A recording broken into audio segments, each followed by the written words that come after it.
গত 26 অক্টোবর রাজধানীর ফার্মগেট এলাকায় মেট্রো রেলের পিলারের বেয়ারিং প্যাড খুলে পড়ার ঘটনায় নিহত হন পথচারী আবুল কালাম, যাতে আতঙ্ক ছড়িয়ে পড়ে নগরবাসীর মধ্যে। গঠন করা হয় তদন্ত কমিটি। সেই তদন্ত কমিটির প্রতিবেদন জানাতে সচিবালয়ে সংবাদ সম্মেলন ডাকে সড়ক পরিবহন সেতু মন্ত্রণালয়। সেখানে মন্ত্রণালয়ের উপদেষ্টা জানান, নকশার ত্রুটি ও নিম্নমানের বেয়ারিং প্যাডের কারণেই মেট্রো রেলের প্যাড পড়ে নিহত হয়েছে বলে উঠে এসেছে তদন্ত কমিটির প্রতিবেদনে। কারো অ্যালাইনমেন্টের নকশার সম্ভাব্য ত্রুটির কারণে এই অংশে অযাচিত পার্শ্ববল ও সংশ্লিষ্ট কম্পন উদ্ভব হচ্ছে, যার সাথে বিয়ারিং প্যাডের বিচ্যুতির সম্পর্ক রয়েছে বলে মনে করা হচ্ছে। ভবিষ্যতে এই ধরনের দুর্ঘটনা এড়ানোর জন্য কার্ভ অ্যালাইনমেন্ট সংশ্লিষ্ট স্থানে বিয়ারিং প্যাড যাতে সরে যেতে না পারে, সেই জন্য যথাযথ কারিগরি ব্যবস্থা জরুরি ভিত্তিতে সন্নিবেশিত করতে হবে।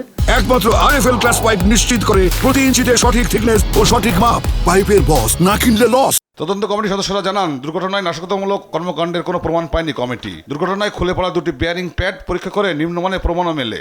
এই যে বিয়ারিং প্যাড পড়ে যাওয়ার ঘটনা, এটা কিন্তু অত্যন্ত বিরল একটা ঘটনা। সারা পৃথিবীতে গত 50-100 বছরের হিস্ট্রি যদি দেখা যায়, 4-5টা ঘটনা হয়তো আছে। এর মধ্যে একটা ক্ষেত্রে হয়তো আমরা পেয়েছিলাম যে পড়ে গিয়েছে এবং অন্যান্য জায়গায় পড়ে যায়নি, সরে গিয়েছে। তো এরকম বিরল একটা ঘটনার তদন্ত যখন আমরা এরকম একটা জটিল প্রজেক্টের ক্ষেত্রে করব, এটার জন্য যথেষ্ট সময় এবং উপায় লাগবে, সেটাই কমিটির ছিল না।